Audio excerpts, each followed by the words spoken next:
Hello बच्चों, स्वागत है आपके अपने चैनल स्कॉलर सीरीज पे। मेरा नाम है दिया मंडल और आज हम कंटिन्यू करने वाले हैं क्लास 9 आईसीएसई का चैप्टर नंबर 1 जियोग्राफी का अर्थ एज अ प्लैनेट का फोर्थ पार्ट। और ये जो पार्ट होने वाला है ये फोर्थ पार्ट होने वाला है। और इस वीडियो पे हम बात करने वाले हैं डिफरेंट लाइफ गिविंग साइकिल्स के बारे में। हमें पता है कि वेरियस लाइफ गिविंग साइकिल्स होते हैं, जैसे कि हमारे अर्थ में। और सबसे इम्पॉर्टेंट चीज़ ये होती है कि ये जो लाइफ गिविंग साइकिल्स होती है ये सिर्फ और सिर्फ हमारे प्लैनेट अर्थ में ही पाई जाती है। बहुत सारी लाइफ गिविंग साइकिल्स होती है, जैसे nutrition cycle, nitrogen cycle, carbon dioxide cycle या ऑक्सीजन साइकिल के बारे में बात कर सकते हैं। ये सारी साइकिल्स जो होते हैं वो बेसिकली हम अगर बोले तो ये सब लाइफ गिविंग साइकिल्स होती हैं। अब चलो इसके बारे में एक एक करके पढ़ लेते हैं। न्यूट्रिशन साइकिल के बारे में अगर बात करें तो न्यूट्रिशन साइकिल जो होती है वो रिप्रेजेंट करती है लिविंग ऑर्गेनिजम्स और नॉन लिविंग ऑर्गेनिजम्स या लिविंग थिंग या नॉन लिविंग थिंग्स के रिलेशनशिप के बारे में, जो हमारे एनवायरनमेंट में ही पॉसिबल हो पाती है। प्लांट्स की बात करें तो प्लांट्स क्या होते हैं?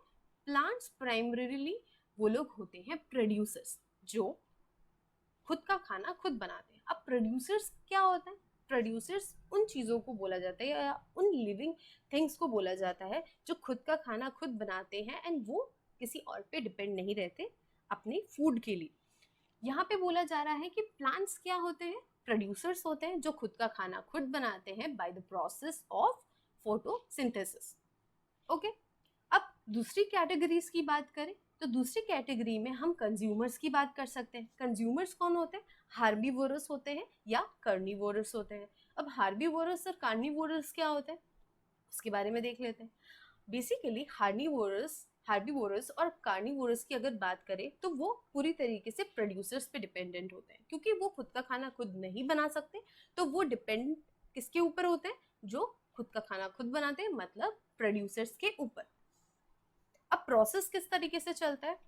फॉर एग्जाम्पल हम यहाँ पे बात कर सकते हैं कि ग्रास या कोई प्लांट उग रहा है, वो तो खुद का खाना खुद बना रहा है, बट यहाँ पे जो प्राइमरी कंज्यूमर होंगे जो हो जाएंगे गोट। फॉर एग्जाम्पल हम बात कर लेते हैं कि प्रोड्यूसर को प्राइमरी कंज्यूमर खा रहा है, देन सेकेंडरी कंज्यूमर खा रहा है। तो प्राइमरी कंज्यूमर में यहाँ पे कौन आएगा? प्लांट आ जाएगा। और सॉरी, प्रोड्यूसर्स पे आ जाएगा प्लांट।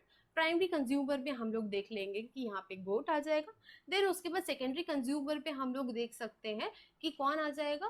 फॉक्स हो गया, डॉग हो गए, या एकदम टॉप लेयर हम लोग अगर बात करें कि टॉप कंज्यूमर में अगर कोई आएगा कार्निवोरस में अगर हम बात करेंगे तो यहाँ पे हम लायन टाइगर की बात कर देंगे।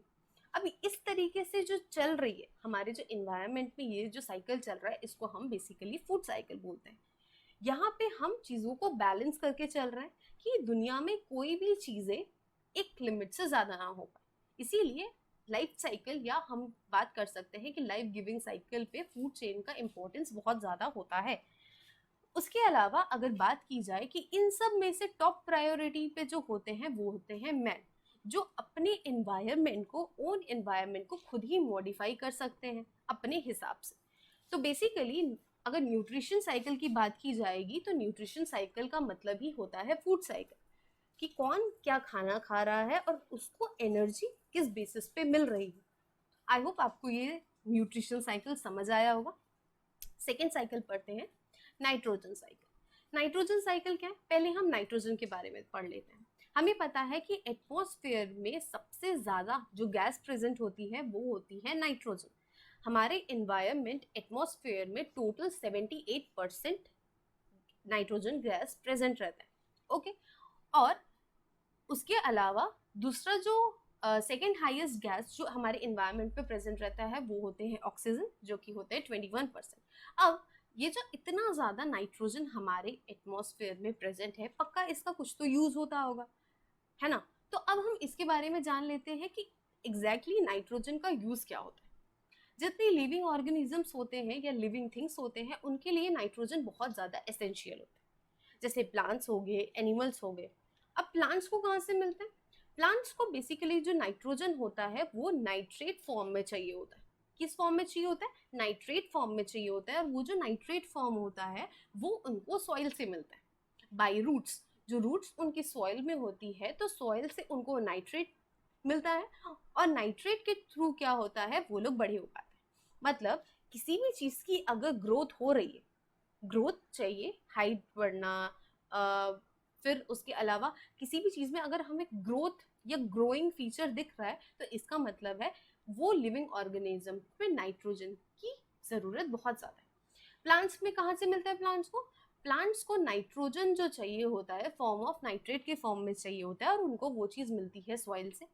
एनिमल्स को कहाँ से मिलता है, एनिमल्स को नाइट्रोजन मिलता है बाय ईटिंग प्लांट्स और एनिमल्स। मतलब जो एनिमल्स ऑलरेडी प्लांट्स को खा रहे हैं, या प्लांट्स जिस प्लांट्स में ऑलरेडी क्या है, न्यूट्रिशन है, नाइट्रेट फॉर्म सॉरी नाइट्रोजन है नाइट्रेट फॉर्म में, उन प्लांट्स को जब हम कंज्यूम करेंगे, एनिमल्स कंज्यूम करेंगे, तो एनिमल्स को भी नाइट्रोजन बाय दैट मिल जाएगा, उस प्रोसेस में ही मिल जाएगा। अब बाय ईटिंग प्लांट्स हम प्लांट्स खा के नाइट्रोजन ले सकते हैं, और बाय दोज एनिमल्स जिन्होंने ऑलरेडी प्लांट्स को खाया हो।